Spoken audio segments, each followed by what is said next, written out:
What is up, guys, gals, and non-binary pals? My name is Naomi. Welcome to House of Miscellania. If you are joining me for the first time, thank you for joining me. Today I am doing a WIP in chat, and that is a work in progress in chat. The piece that I am currently working on is from Diamond Art Club. Her name is Solstice by Christopher Lovell. I picked this up pretty recently. I kitted it up on the 1st of September, and I've been kind of breezing through it, actually. She is a 65 by 92 centimeters. Just a beautiful piece, honestly, and I am enjoying it immensely. Very different for Christopher Lovell, but that's not what we're here about. I'll get into that in a moment. For those of you who are coming back to see me, hi, welcome back. I hope your week was good. Mine has been pretty all right. We'll get into that too. Let me go over my tools here really quickly. I am using a tray from Firefly Trays. This one in particular is the Switch Mini Max. It's kind of my tried and true. The Switch Mini Max is amazing. These run about 20 bucks. They have this removable lid. I love them because they are nice and deep. They're wide as well. They have this removable trash tray. We love that. The pour spout is on the bottom and you can open and close it. And then this little hole right here, you can put your diamond painting pen into so it doesn't roll off on you. Speaking of diamond painting pens, this one is a House of Miscellania diamond painting pen in the House of Miscellania colors. I made it myself, you guys. I love it. She's chunky, perfect for me. I'm using a thin metal multi-placer from Diamond Art Club, and then in my thin metal multi-placer, and actually in my single placer right now, I'm using some Pearl Dot Dot Putty from Butterfly Effect Wares. I'm a hard placer. I don't know why, but I just grind those freaking drills into the canvas and the glue. So I like the Butterfly Effect Wares because it is a dry putty and kind of holds up to those of us hard placers who don't know our own strength.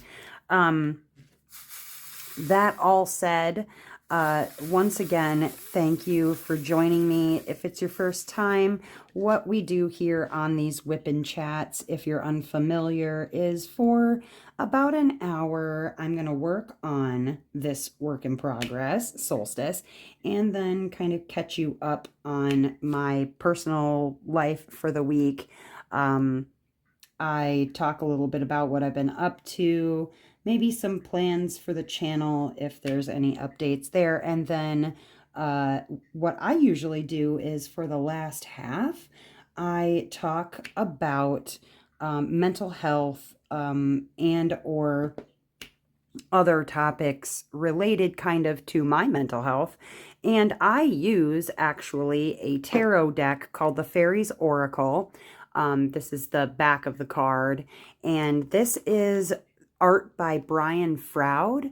Brian Froud is famous for his conceptual artwork on the movie The Labyrinth. So if these look like they remind you of the babe with the power, then that would be why. I will start out by talking about the card that I had last week and kind of what I've been doing with that. And then I pull a card and use that for a thought for the upcoming week. So all that said, welcome. I hope that you'll stick around and find lots of things to enjoy. If you're not subscribed and you like diamond painting content, consider subscribing. All that said, let me move on. My week.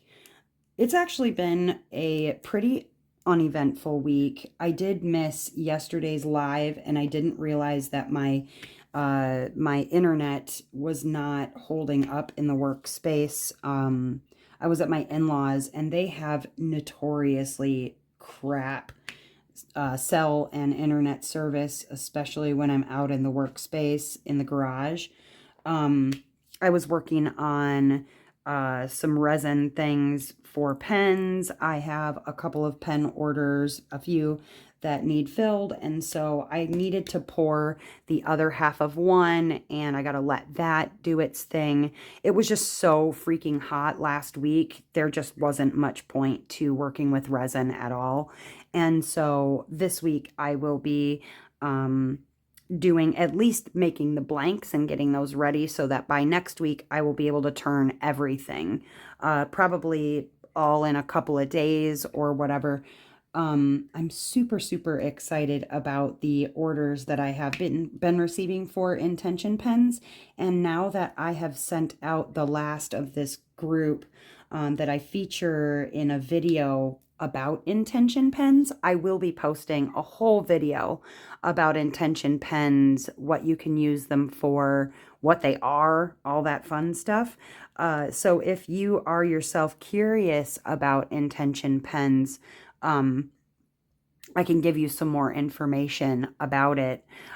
Just very quickly, shameless plug, because it's my WIP and chat and I can do that. An intention pen is a pen that's made by me.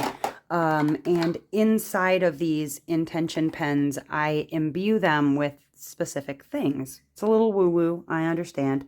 But I use specific wood, stone, and herbs in order to accomplish this, right? So, for instance, this is a good fortune pen, or like prosperity, that sort of thing. It has cherry for wood, which is for good fortune.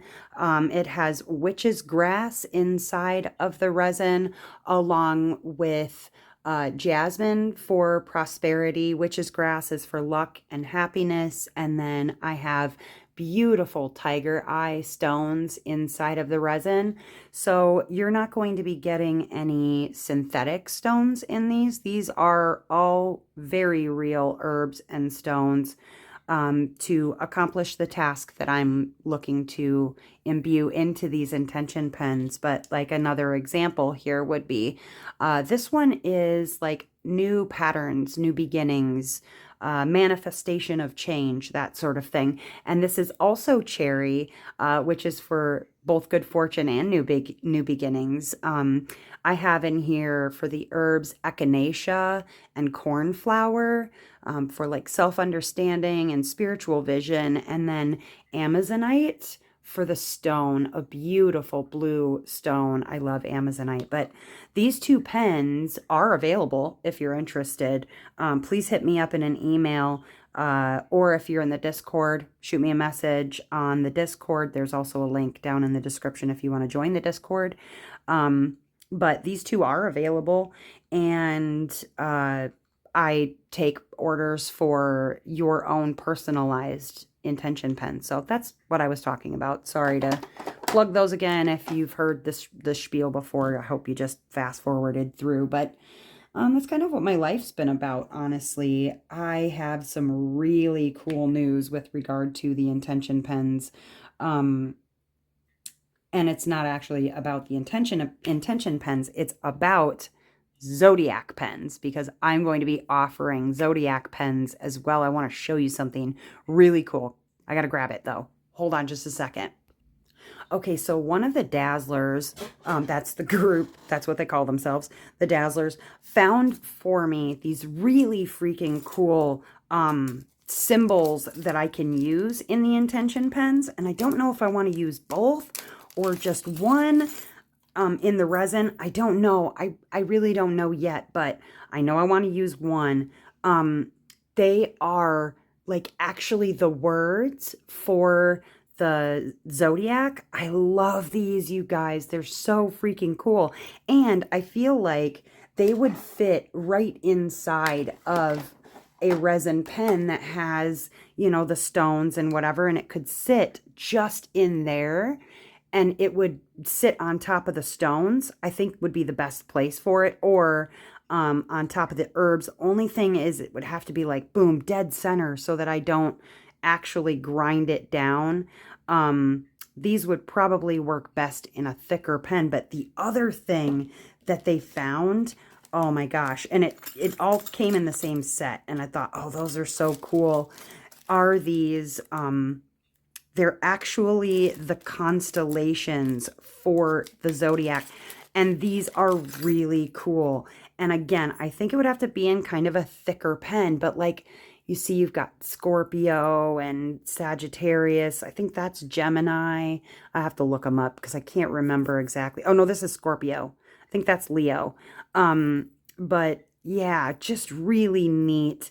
The way that, and there's all different kinds of them, whatever. But I just thought those were super cool to have the actual zodiac in the constellation and to put that into a pen somehow. Oh wow. So I'm looking into doing some experimentation with those, but it would not only have like stones and herbs and a wood that represents your zodiac, but it would also have a little sign or symbol or whatever. Just really cool, I think. Anyways, put these away. But I'm super excited and developing some really cool stuff. I feel like I have some glitters and things to put inside of them as well. I think it's going to be amazing. I'm really looking forward to it. And at one point or another, I really need to just get myself another set of molds because I feel like I've got my one mold, but they're like $45 for the silicone molds that I use to make the pens because I don't do them in one big block. You can do it that way. I do have some that I've made that way, but I don't want to do it in one big block. They're each separate pens. So um, until I get myself another thing of molds, like a set of 4 molds, I it sucks because I can only do 4 at a time. I wish I could do more, but I can only turn one of them at a time, so there's that. I also will probably have to get myself some new blades, and it's a whole thing, you guys. It's a whole thing. Either way, I'm really enjoying myself, and I've found that it really feels like I found a thing, Uh, like when that old saying, when a door closes, another one opens. Um, I feel like it's been true so far, and what the the YouTube channel itself has not done for me, I feel like making the intention pens really has. And that's been vital, I feel like, to my mental health well-being, to feel useful and to use something that came from, generations of my family to bring healing to other people. And it almost feels like honoring my mother and honoring my sister by bringing that aspect of my life back around, and not for monetary gain necessarily, but I mean, I have to be paid something for the work and for the energy that I have to use and things like that. um I mean, it's like, on the one hand, I don't like charging people for those types of things, but at the same time, I also I have to pay for the materials and all of that sort of stuff. So like, it's a double-edged sword. I don't feel dirty about it. I don't feel like I'm exploiting anyone or anything like that. I think that there are people who they really do exploit others. They use the craft in a way that is really just kind of dirty. It takes advantage and takes advantage of people when they are at their not at their best. They're grieving or hurting in some kind of way, and to um take advantage of that is really a gross practice. Um, there's been organizations out there where they do take advantage of people, especially, you know, like psychic helplines and things like that, where you pay whatever hundreds of dollars over time to speak to somebody for minutes on the phone and get a psychic reading or whatever. But, you know, people, I feel like there are always going to be people out there who want to take advantage of others when they are at their most vulnerable.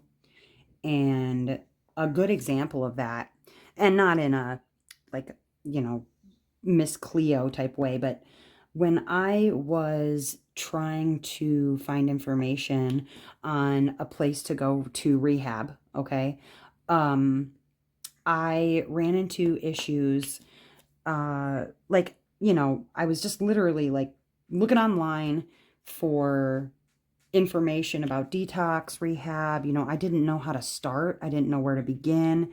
I didn't know who to call, you know, all these different things. And I need to update, my putty is becoming gooey. I didn't know who to call. I didn't know what to do. And so I was, you know, looking online, trying to find information, and I was giving my phone number to these different sites or whatever because I thought, okay, it said, you know, leave your number, we'll call you back with information. And I was contacted by this place out of Florida, okay, which, okay, awesome. Yeah, wouldn't it be nice to go to rehab in Florida? Sorry, I'm bumping you.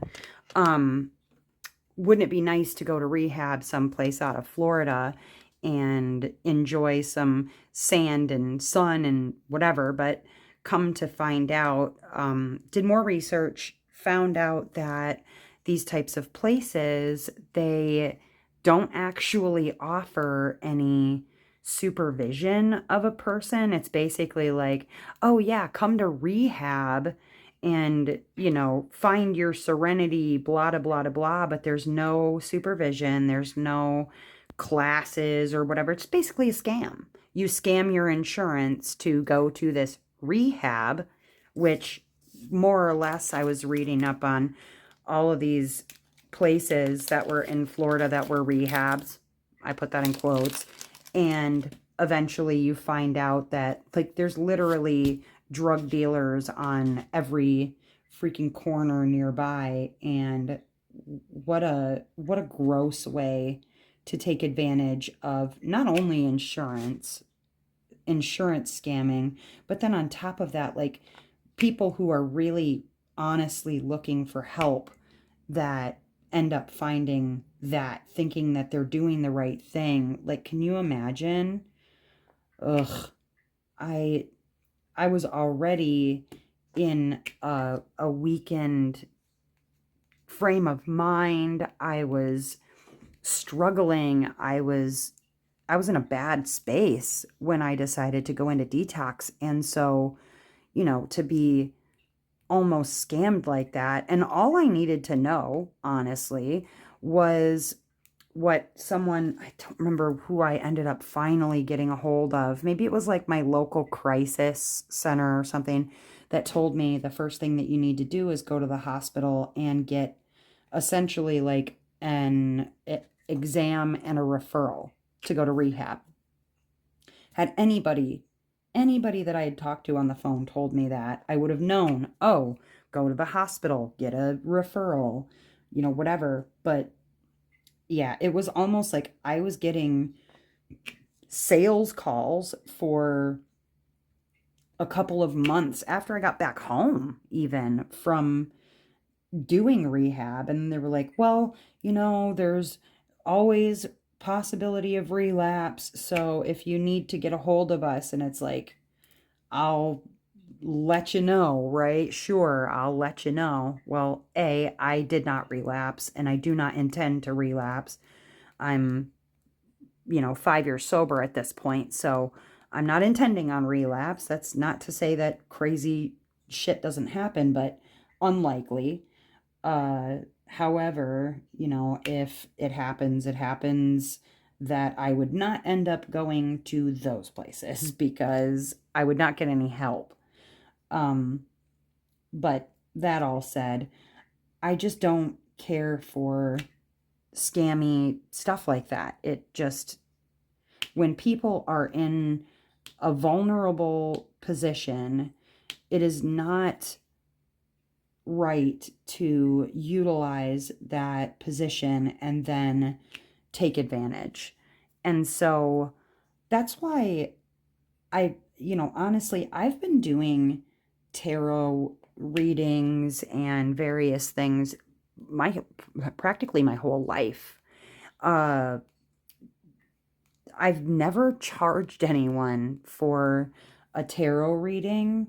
If someone offered a gift or what have you, fine, I will accept a gift for that. But it's like the message is not meant to be charged for in that way. I mean, yes, I understand. There are people out there that are making an honest living, and no judgment on those people. If that is what speaks to your soul as right, then so be it. That's none of my business.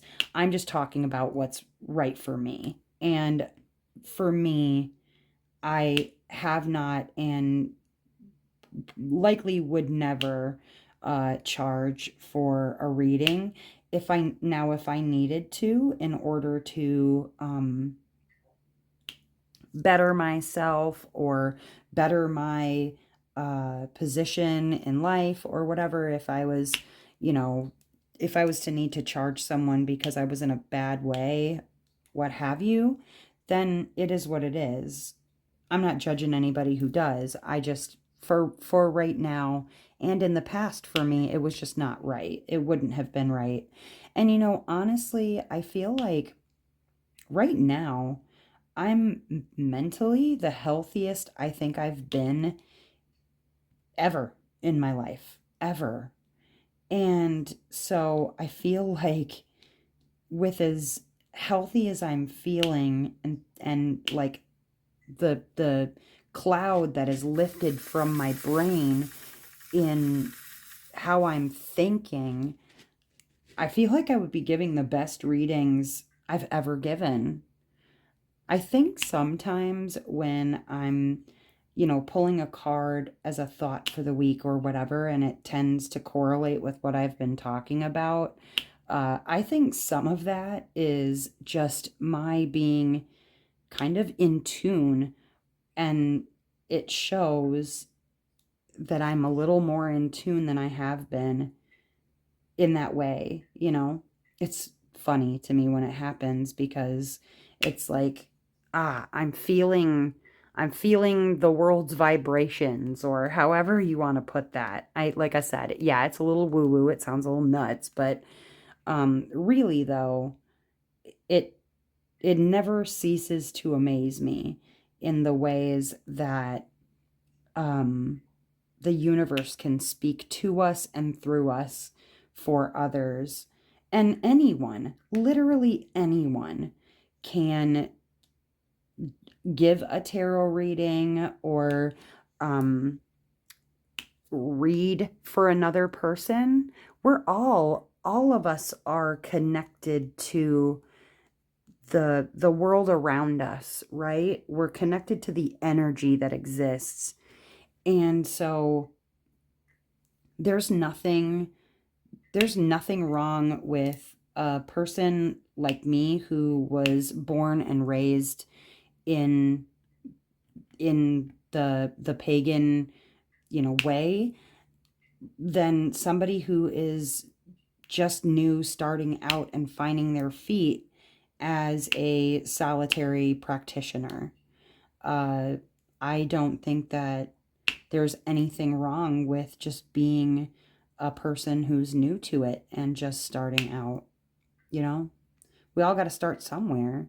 And if your awakening for that happens later in life, then that's when it happens. and there's nothing wrong with it. Anyways, all of that. So yeah, I feel very mentally healthy. I feel very mentally well, and I'm proud to finally have gotten here. It took a long time, and I'm still working on me. I have so much left to learn about me, about life, about everything. I don't know all there is to know yet, and I don't get to know all there is to know until, I rejoin the spirits of my family and my loved ones, and I get to learn all those ultimate truths, right? I'm just closer now to my best version of myself than I ever have been. And I'm so grateful for that. It takes work. It's not something that happened overnight. It's not something that is happening overnight. It's something that definitely has taken effort and time and the direction of a really good therapist. But I feel like I am at a point in my life now where I'm able to put positivity out into the world without sapping my own energy, and that I can sort of guide others and lend them a spiritual hand, and not take away from myself in such a way that would cause me to lose myself along the way. That's huge. And like I said, I'm grateful. Every day I'm grateful for that. Other things, like I said, it's really just not been a hugely exciting week. It's more or less just been a week, right? No real interesting stories to tell, no drills to the eye. Just diamond painting and catching up with friends and feeling grateful. That's what my week has been. And as we are approaching the halfway point, right, I usually pull a card and I talk about that. I do want to just kind of fill you in on how I associated the card from last week to this week.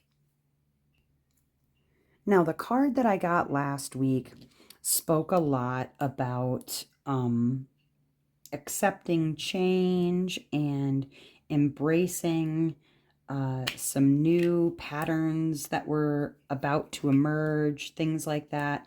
And I've been watching for those patterns. I've been watching for those things. And obviously, I think it was giving me some direction as far as what's coming up with Aurora, my daughter.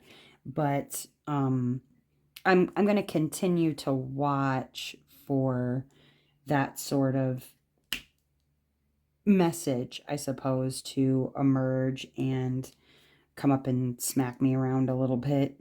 But I definitely did meditate on that. Actually, several times this week.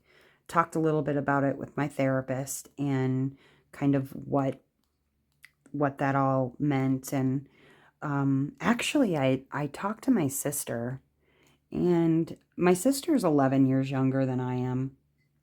And very, there was a time where I had a hard time speaking to my sister. I still, sometimes do. And I think it's because there's 11 years difference between the two of us. That for starters, I was kind of like a mom to her because of what we went through growing up. And so sometimes when I look at my sister or listen to my sister, she's still, well, one, for a little backstory, my sister is transgendered, male to female, and so I don't ever look back and see the little boy that she once was. That person and who she is are really, in my mind, not even the same people. Um, but I still look back and see the younger sibling and all of the tantrums and the getting her own way and the just the bull crap that happens when you're little, right? And so, just like with our own kids, we have a hard time sometimes, I feel like, seeing the adult that they've become. And we had a really good long conversation on the phone a couple of times this week, actually, and I feel like I got to get to know the woman that she's becoming a little bit better this week, and I was very grateful for that. But we spoke a lot, and she's also a person, a pagan person, right? Because we were both raised that way. And so when I have some conundrums or things like these messages that come up, I speak to my sister and kind of what it means to me and what she might feel from the universe, whatever. And so we did have a really good conversation about that this week. And I think I understand the card I got a little better and how I can use it in my day-to-day without feeling like it's taken me over and like it's not cause for celebration for this, pattern change that's about to emerge, or this cycle of life thing that's about to emerge, and not to treat it like a midlife crisis, but to treat it like a midlife journey, right? So let me draw a new card. Okay. Let me get this down so we don't stick anything to anything. But remember that these have reverse and divine meaning. So I'm going to flip it this way so that we can see what it is. Let me make sure there's not boobies. Oh, there's a butt. There is a butt, but no boobs. Okay, just a butt. I think a butt will be fine, don't you? I'm going to show you it. It was upside down, but I'm going to show it to you right side up, and I will cover her. Oh, there are some boobies on there. Couple pairs of boobies. We're covering the boobies and the butt cracks. Really beautiful art piece here. Like, Nope, I'm covering her boobs. Okay, we're good. Beautiful art piece, but a lot of boobies is. This one is the Bright Mother. Oh, and it was upside down. So we're going to look at the Bright Mother. I'm going to put this over here so that we don't have to look at the Bright Mother's pale white booty. But let me take a look. It's number 16. Card 16, the Bright Mother. And it was upside down. So the keywords are creativity, nurturing, productivity, intimacy, and sheltering. Okay. Reversed.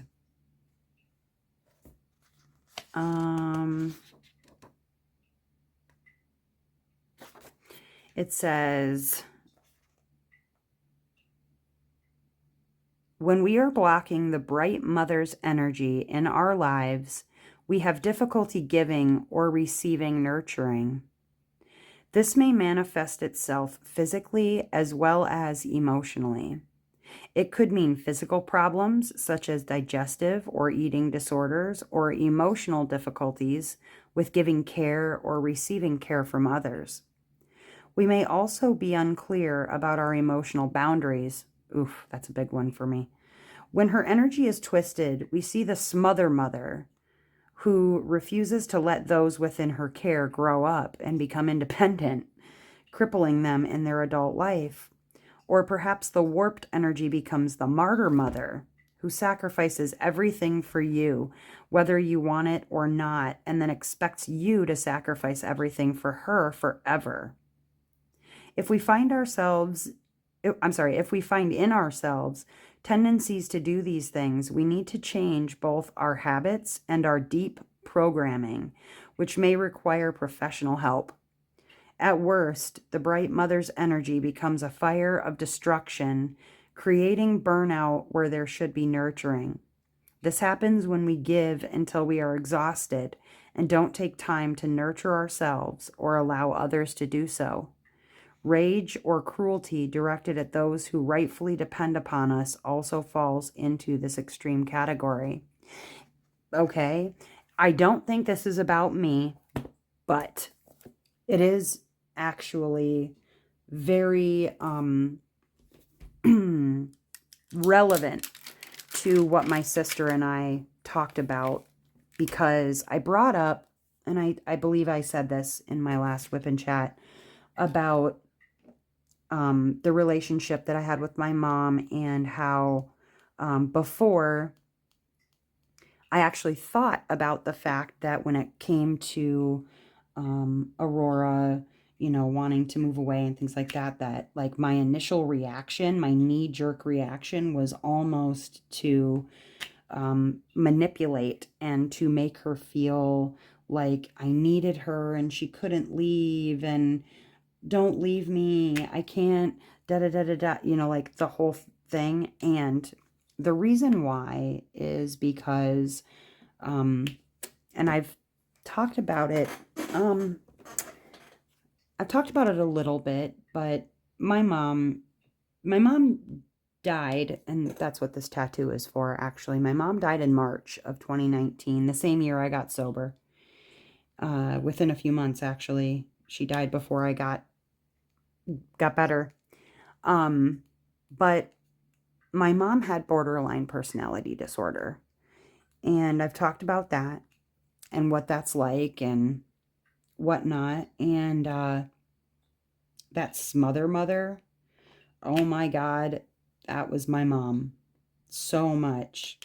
Made to feel very, very guilty if I moved or if I wanted just space of my own. And I knew that when it came to my kids, I did not want to be that mother for my kids.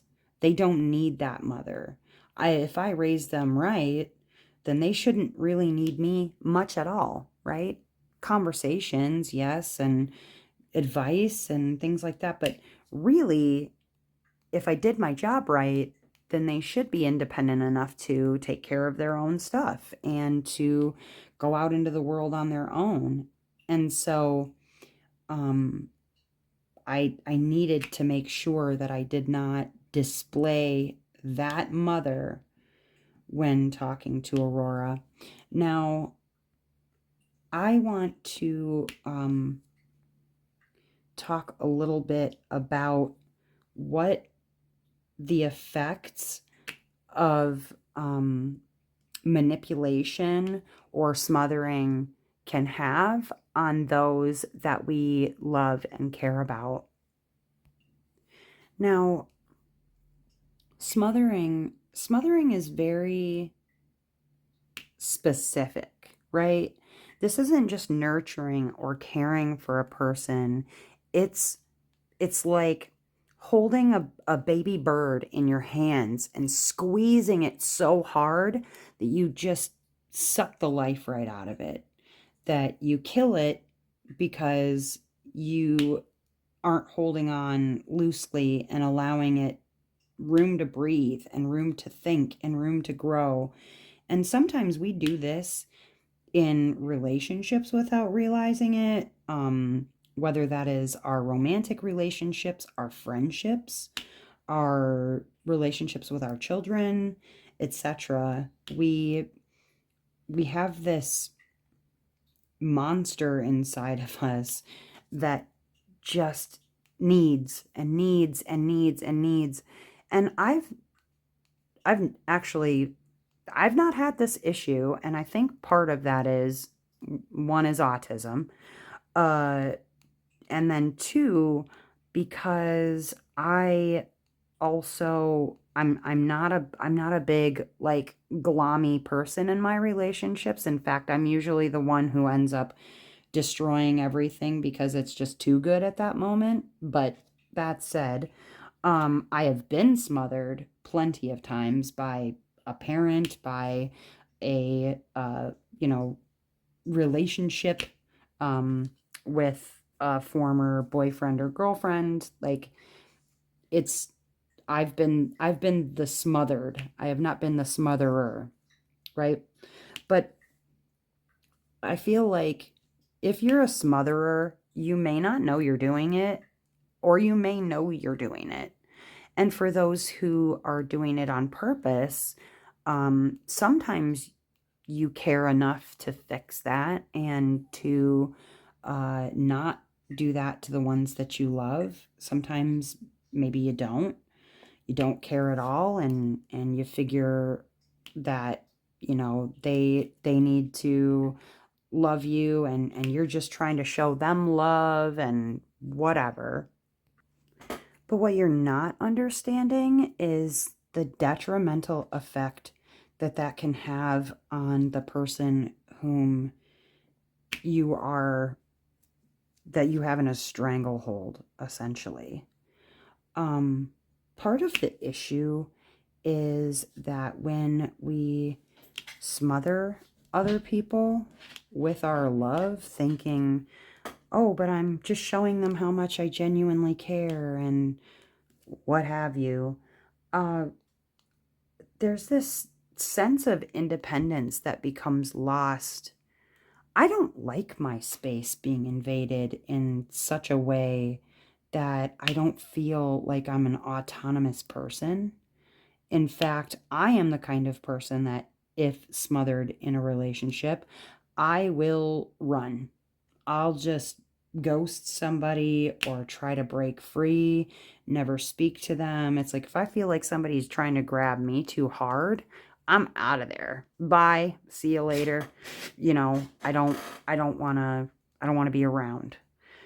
Mostly because I I gotta make my own way, man. I gotta have my space. I gotta have my space. I gotta have my wings, and I can't have somebody clipping them and telling me that I can't fly because I'm just used to being very independent. But that sense of independence can really be lost. There's like this feeling like the person thinks I'm incapable of making decisions or handling situations on my own, or I don't know, it seems like it stifles a personal growth, and it strangles my self-confidence completely. Like, you don't think I'm capable, right?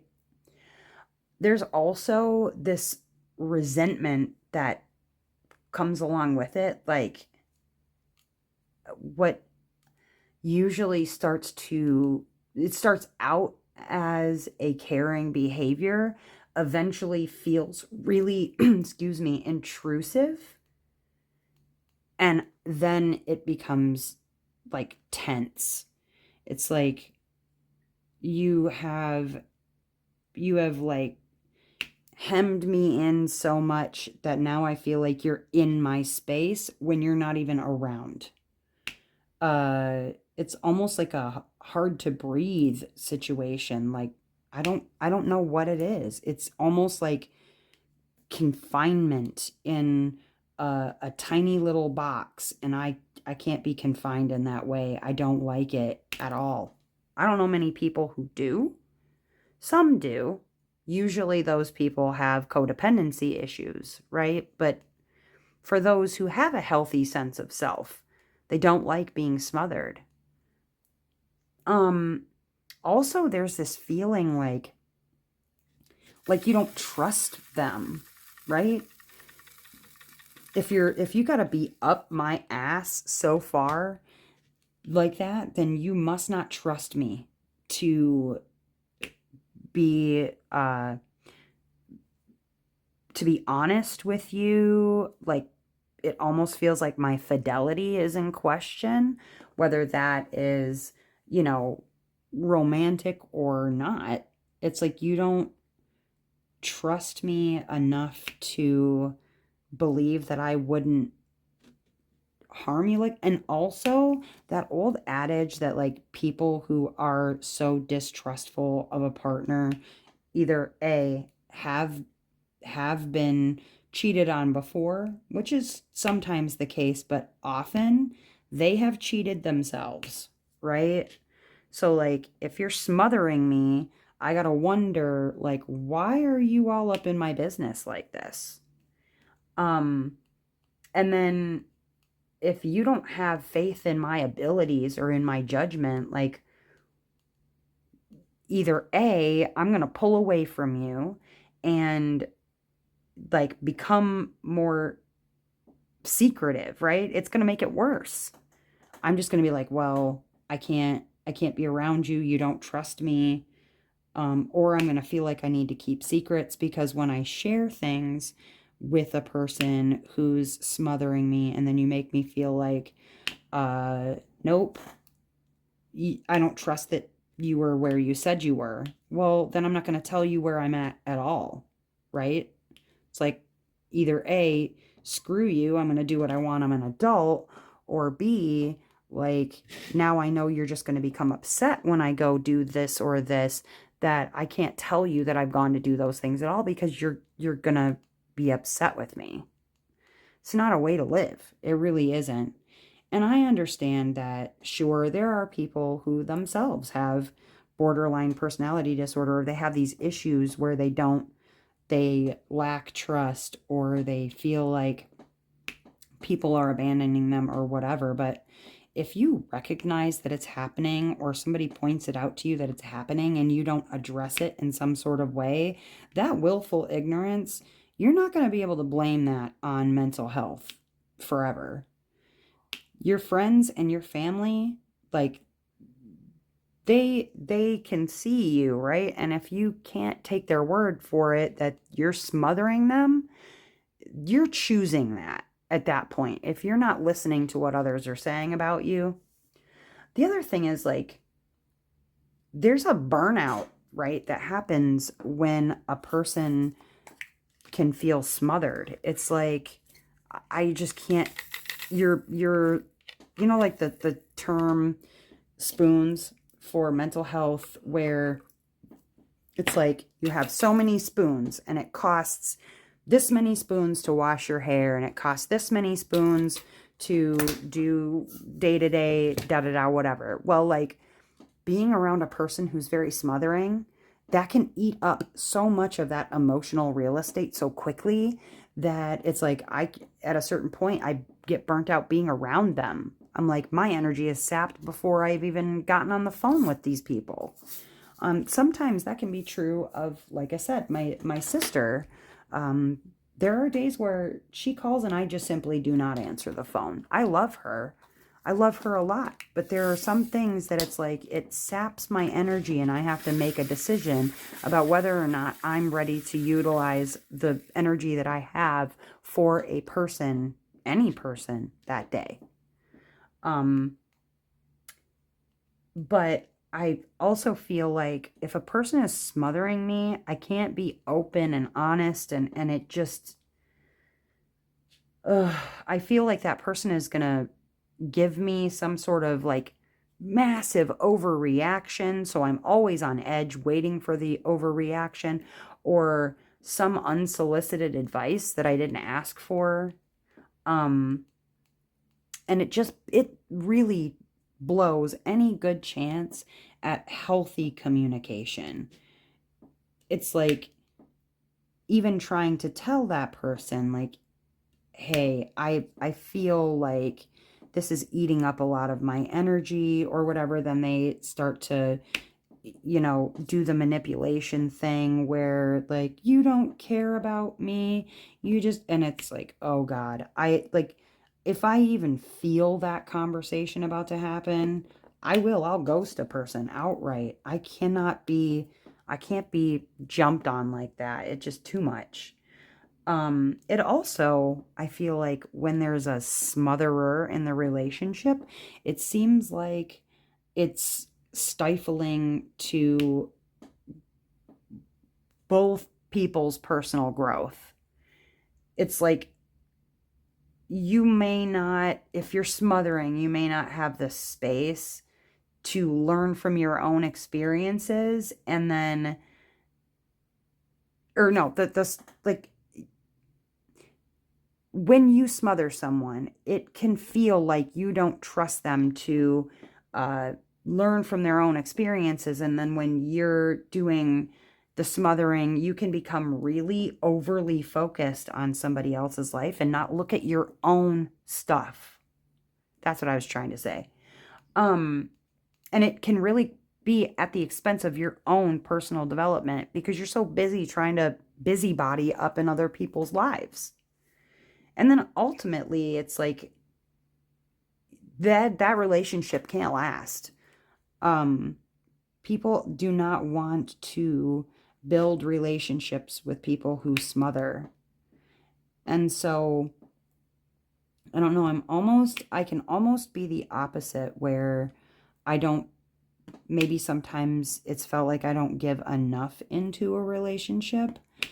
And at least I feel like with people who can feel like they don't give enough into a relationship, at least that can be added upon. You know what I mean? Like if you're going to salt and pepper some food, right? You don't start by like shaking the entire salt and pepper shakers out onto the food. You're going to start a little bit at a time. And so I feel like you can always add to a relationship. It's really hard once you're in it to start removing elements and taking things away. So sometimes it can be good, I feel like. But if it's ever one of those, like, I'm not getting enough from you, I feel like I leave myself pretty available to people to be able to say, like, I'm not getting enough and I need just a little more in order for this relationship to be successful, this friendship to be successful. If I'm just too closed off. I warm slowly to people sometimes. It does take a little bit. Like, yeah, I can generally talk about anything. I can bullshit about anything. But when it comes to like the real honest to goodness parts of myself, I'm very slow to give that up to people that I don't know or that don't know me. I don't like being judged. I don't like being given unsolicited advice about stuff. It's like, you don't know anything about me, whatever. It's probably part of just that being an adult for so damn long in my life. I don't like unsolicited advice. It's almost like you don't believe that I know how to be an adult. And I don't want to make my kids feel this way. You know? I don't want to smother on them and tell them. I don't want to make them feel like I don't trust them. So, there's all that. There's also like, I feel like smothering somebody encourages them to be dependent on you. And I didn't raise parasites, you know? I gave birth to two children so that one day they could grow up and be independent. And as much as I don't like it that, Aurora wants this independence, it's a good sign. It's a good sign that I did the right stuff to encourage her to branch out and be her own human and try new things. And it just means I did a good job. Does it hurt like hell? Yes, but the opposite would be encouraging dependence, and I don't need to create a bunch of codependents. What good does that do society? None. I don't mind being relied upon for emotional support But I don't want to be the person who makes the decisions for others because I've smothered them to within an inch of their life and they can't even tell me what kind of pizza they want or what restaurants to go to or whatever. Like, it's just, that's not living. It's not living. So it's not fair to do it to others. And then it's not fair to do it to others and then blame mental health. That's not right. It's just not right.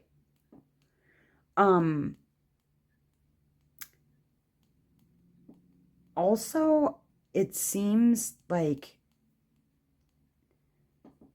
all of that ultimately just leads to alienation of, like, the person who's being smothered might feel like they need to escape the relationship just to get their own sense of autonomy, and it it doesn't, it never goes where the smotherer where the smotherer wants it to go. It never leads to a more close relationship. It always leads to a more distant one. I've never been good at being a smotherer or being smothered, honestly. Never been good at it. And so somebody needed to hear that message. I'm not really sure who it was, but I think I will take it as that, one, I made the right call when I walked away from the situation. I thought about the impact that my reaction could have if I decided to just burst into tears and make my daughter feel like she was making the wrong decision. I think it's a way of telling me, like, hey, you did that right. You did that right. I don't think that this is always going to be the topic of discussion. I don't know why it keeps coming up, but it's been weighing on my mind, you know? And I think about my own mom and the relationship that I had with her and how much she did struggle with her mental health because of her various issues that she had. And by being dialectical with my own experiences, I feel like I've almost therapied and talked my way out of having borderline personality disorder myself, because it is the way I was raised. It was what I learned as the way things are done. And I'm glad that I'm able to, at least in my case, to break that chain and to focus on being healthy, to focus on being self-reliant, and to focus on expecting independence and good outcomes for those around me. I could sit here and catastrophize things and think this is a horrible mistake and blah, blah, blah. But then what sort of confidence am I showing in my daughter, who graduated college with a degree and cum laude at that, with honors, and then to turn around and say, I don't trust you to make the right choices? Just doesn't seem right, you know? But I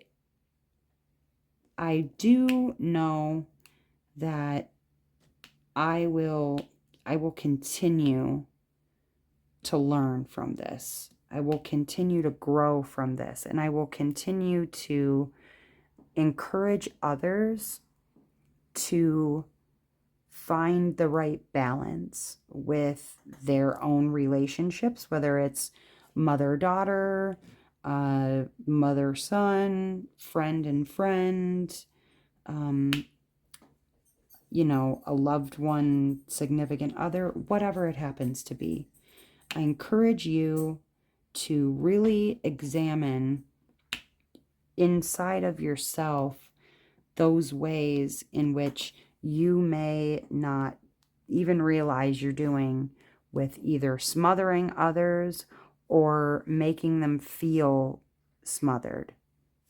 You may not even realize you're doing it, or you may feel it coming on, but it is your job and responsibility to grab the bull by the horns and say, wait, stop. I know there's a better way to do this where we can still be close. We can still be successful. I can't be the one who's driving the car all the time. I hope that made sense. But I will continue to meditate on it, see what my brain comes up with during the week, and if something more should develop as far as what I think that might refer to, or if it refers to someone out in the community and I hear it or see it, then at least I am armed with the knowledge that there are ways around being that manipulator and ways around being that smotherer.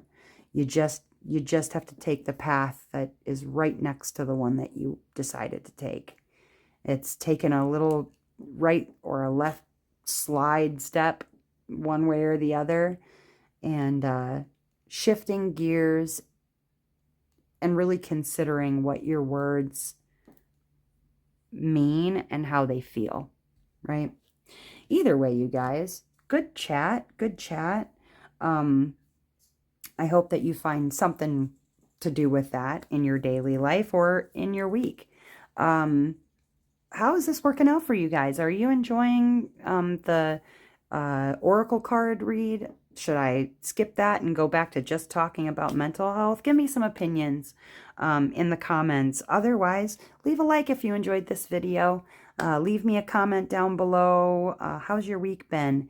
And otherwise, you guys, you know, hit that subscribe button if you like diamond painting content. But as ever, I hope that wherever you are in this great, big, glorious world that we live in, that you are having a phenomenal morning, evening, or afternoon, whatever time it is, wherever you are. I'm going to see you again real soon, okay? Bye-bye.